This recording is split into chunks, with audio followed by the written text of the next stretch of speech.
What up, nation? Welcome to another edition of the WiseTake MLB DFS Wise Stream. CK013 here. You can find me on Twitter at CK_013, and of course, I'm from the WiseTake Nation, which you could find on all the social media platforms listed above, or directly at WiseTake.com if you're looking to take your DFS game to the next level. We are a premium DFS content provider as well as a DFS community designed to help make you a better DFS player. Go check us out. Day Pass is available if you want to try us out. That being said, if you're new to this channel, welcome. You've come to the right place with some free fire DFS content, so make sure you subscribe to the channel, hit the notifications bell, and don't miss out on any of the free content we put out. Currently covering slates Monday through Friday with our first look, meaning we stream live Sunday night through Thursday night. Get it. Anyway, shout out to those of you in the chat, keeping the chat warm for us. John Adams, CK, followed you on WiseTake Twitter. You and WiseTake on Twitter. I'm so mad at Mountcastle with Urias Mullins. Took him out and found a way to get Rizzo. You're not the only one, man. It happens. These are one of the days where these smaller slates are really where getting contrarian matters most. Sometimes through pitching, sometimes through hitting. I think tonight is probably going to be in both, right? McGill was 60-some% and did not do well, and we saw the Yankees didn't do well. The Giants are very chalky. We'll see what happens with them offensively, but pitching was definitely at least a way to get different. And of course, Baltimore, right? We talked about how Baltimore has been good against lefties. We talked about Heaney being chalk, not necessarily a good thing. I don't even know who Heaney's ownership was. I didn't play him at all, so I don't know. I'd have to look for it. But shout out to those of you that did play Baltimore. Pat, and I know you played some Baltimore, bro. John Adams says still looking good for the night, though. That's what I'm talking about. Yeah, Dooning had himself a couple of them. Chad says had them pivoted to Milwaukee. Only played a few lineups heavy on Yankees Giants stacks. Yeah, man. I really didn't want to play the Yankees. I decided to have one Yankee team just in case, which is not doing well. Because in order to get the Yankees, I had to pay down at pitcher. And, I don't know. I got a lot of Desclafani, so I'm waiting to see what happens. I do have a Giants stack and a Brewers stack. So I went a little too much chalk in general. But Baltimore was kind of just right there, right? It was kind of right there. Playing a little scared. I think I made so many last-minute switches lately. I told you guys I've been making these last-minute, decisions that have been terrible. So I think I've been a little shell-shocked from all that. But anyway, we've got a massive slate to move on to now. 15-game slate. Massive 15-game slate. So hit the like button if you haven't already, and we're going to get things started with top pitchers, as we always do. For a game as big as this, there weren't a ton of pitchers that stood out to me. In terms of cash games, Garrett Cole is the first one.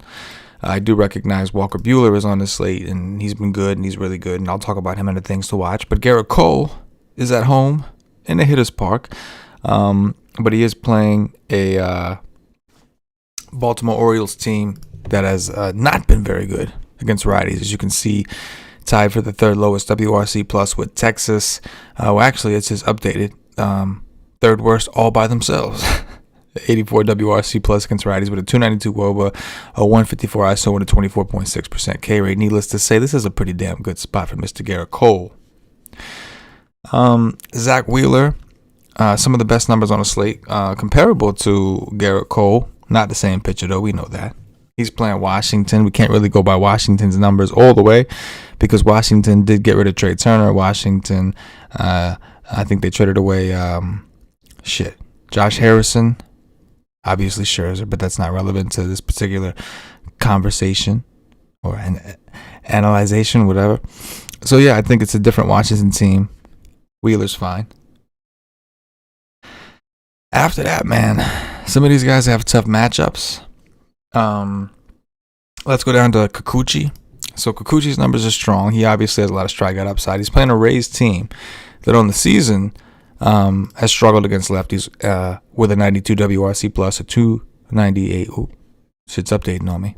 A 92 WRC plus, a 298 WOBA, a 152 ISO, and a 27% strikeout rate. 27% strikeout rate, pretty damn big. But the Rays are going to improve against lefties. Wander Franco so far, his numbers are night and day, lefty versus righty. They got Nelson Cruz. They got Randy Arozarena. Margot is back. Not that that's, too huge, but Yandy Diaz has been playing well. So they do have the potential to be better than lefties, at least better than they've done, which isn't saying much. But needless to say, Kikuchi still has upside. We've seen him give up runs and still end up with like 10 strikeouts. So Kikuchi's in play in Tampa, the big park. Taijuan Walker, his regression was hitting a little bit. We all kind of saw that he was due for some regression. It's been hitting a little bit. But maybe this is where it kind of dies down. He plays against Miami in Miami, good pitching park. Miami, obviously, a good team to attack. Normally, Tyler McGill was kind of due for some regression himself and came his way. But if you take a look at Miami, they still have a 25% strikeout rate with a 139 ISO. I think Walker's definitely in the conversation. Dylan Cease, 29% K rate, obviously stands out in this price range. XFIP and Sierra under 4. This is probably the best season that we've seen him with so far anyway. Not in love with the park. We know that. Ooh, breaking news. And I don't even mean to sound excited about it. It's not a good thing, but literally just got an alert. It's currently 10:34 p.m. Eastern on Monday night, recording the show for Tuesday. Just found out Garrett Cole tested positive for COVID. So that's going to throw a wrench into things. I think that's going to make Wheeler become the cash game SP1 chalk for sure. We'll have to wait and see who ends up pitching for the Yankees. But that's crazy. Garrett Cole just tested positive. COVID. Anyway, back to Dylan Cease, or Cease, whatever. He's playing Kansas City. Kansas City is a very pesky team. Their numbers aren't anything special. 141 ISO, 297 WOBA, but 86 WRC plus, but only a 22% K rate. That's really what jacks things up a little bit, makes things crazy. Last but not least, Luis Patino. This kid's got massive upside. He's at home in Tampa. He had a really good game against the Yankees. Came through from big that day. 51% fly ball rate, I understand, but it is in Tampa, a very pitcher-friendly park. 26.7% K rate. Seattle's been playing better, but on the season, even as well as Seattle's played, they still rank as one of the bottom half offenses. And they have a 25.6% K rate on the season with a 156 ISO, 298 WOBA, 92 WRC plus. So I'm not really afraid of that. This Patino kid's got massive upside. He's got some nasty strikeout stuff. I think that strikeout rate's actually low for what we should expect from him once he's like developed and not a rookie and all that shit. Anyway, that's gonna do it for the top pitching. On to offenses. So the offenses conversation is a little bit longer. What I wanted to do, so we have cores on the slate. We're gonna address cores, and then I wanted to go over some of the teams that have an implied run total currently over 5. This could change throughout the day, obviously, as the lines change. But starting with the Rockies against Davies.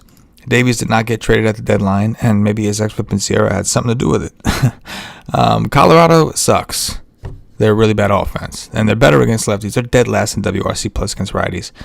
But I have noticed they've played a little bit better lately, right? They beat up on Darvish a little bit, beat the shit out of that Ryan Weathers kid. So maybe they're just starting to play a little bit better. And they're cheap as fuck, man. The days of DraftKings pricing up cores seems to be past us. Now, there are 2 shitty teams in it. And I say 2 shitty teams because the Cubs, who got rid of Baez, Rizzo, and Bryant, are on the other side of this. And they'll face Kyle Freeland. Again, throw their numbers on the season out the window as a team because they did lose 3 of their best hitters. But Kyle Freeland, nothing special. We got some young, hungry players on the Cubs trying to make a name for themselves. They got some guys that can hit lefties. There's guys that are not hitting lefties or hitting at all consistently. Guys like David Bote or what the fuck ever. But that's cores, right? Make your decisions. If I'm going to play a team, I'd probably play the Rockies, to be honest with you. And that feels dirty to say, even in cores. After that, the Blue Jays are at home against Zach Plesac. Plesac only a 15.9% K rate. Blue Jays hit the ball hard. Long and hard. long, and horde. And they're at home in Toronto playing up. This is the Rogers Center. It's not Buffalo. Not as good of a park that they've had. It's not. But still a decent park for hitting. But expect Toronto to get some love. The Red Sox are on the road against Willie Peralta, who's got a 3.64 ERA, but a 5 xFIP, a 5 C. I mean, talk about regression. A 198 batting average, balls in play. Is Boston the team that can finally make him look like what he really is? And that's Peralta. So yeah, Boston's going to get some attention. They're implied for like 5.4 runs as of now. The White Sox cost me a lot of money recently against these same Orioles, against Bubic. This time, however, the game's in Chicago. And I think it does make a big difference. We know the White Sox are tied fourth in WRC plus against lefties at 111. We know Chris Bubic is not good. And now this time it's in Chicago. They're home in a small hitter-friendly park. Gotta like them. Brewers look like they're cooling down, man. They were a shitty offense to start. They did make some upgrades, but on the season, they were not a very good offense to begin with. An 89 WRC plus, 305 over, 160 ISO, and a 25.2% K rate on the season. But they kind of went on this magical run. Got real hot recently. It kind of died out, I think. Or at least that's what it looks like. Maybe it awakens against Max Kranick at home. But either way, Brewers are implied for well over 5 runs, so expect them to get some attention. Last but not least, the Giants against Madison Bumgarner. The Giants have a massive run total at the moment. Mad Bum, not as good as he used to be. The Giants are actually not as good against lefties this year as they were. They did acquire Chris Bryant, which should help. But they've been better against righties on the season so far. Either way, Mad Bum giving up a 42% hard contact rate, a 47% fly ball rate. It's not looking great for him. It's not looking great for him. So the Giants, I think, will get some attention too. Obviously, I'll narrow things down in my Core Plays article that I write, which is available for WiseTake Nation subscribers at wisetake.com, as well as Paulie D's DFS Dirt Sheet, or projections, cheat sheets, all that shit. Go check it out. But yeah, that's like the stuff that kind of pops out to us on the first look, right? Those are and there's a ton more. We've got the Braves against John Lester. We've got Philly against Patrick Corbin. There's a lot. Things to watch. Walker Buehler. Maybe his ownership goes up a little bit now. That Cole tested positive for the Rona. Buehler at home against Houston. Houston, very tough team to strike out. We've seen certain pitchers do it. Houston, a very tough team to strike out. Buehler, pretty good pitcher. Lance McCullers, 27.9% K rate. Dodgers or similar situation. Dodgers are tough to strike out. Very pesky, 22.4%. Dodgers very good offense against righties. But McCullers does have a 27.9% strikeout rate. What wins out? Blake Snell, man, he's been awful. Blake Snell's been terrible. He still has a 27% K rate, but he's been terrible. He'll play an Oakland team that has done well WRC plus wise against lefties, but only a 169 ISO, 316 WOBA, but nothing special. Only a 22.7% K rate. The biggest thing is this game is in Oakland, which is one of the best pitching parks out there, especially with all their foul ground territory. The massiveness. But what's up, man? Is Snell going to be low owned and do well, or tell me in the comments, or is Snell going to continue to get rocked, because that's just what he does nowadays. Dong watch, we're out of here. Chris Bryant, number 1 from the Giants against the lefty. Mad Bum. Tim Anderson also against the lefty. At home this time against Bubic. And then Rafael Devers from Boston. I see Pat Bush likes Boston and Atlanta tomorrow. Yeah, man, we didn't even get into it, Atlanta, right? But there's some stuff we have to assess for sure. I do like Atlanta. Only reason, you got to make cuts somewhere. It's a first look show, so I decided to take the teams that had the highest implied run totals. That's what we discussed. Atlanta is on that next tier. They're right under 5. And I'll say this. Cardinals bullpen has been the highest in xFIP all season long. And obviously John Lester sucks. So this could be a massive spot for the fat Atlanta Braves. Shout out to Pat Bush. Like the way you're thinking, man. Anyway, Nation, that's going to do it for us. Appreciate you taking the time to hang out with us live. Appreciate those of you taking the fact to watch or listen after the fact. Please hit a like button on your way out.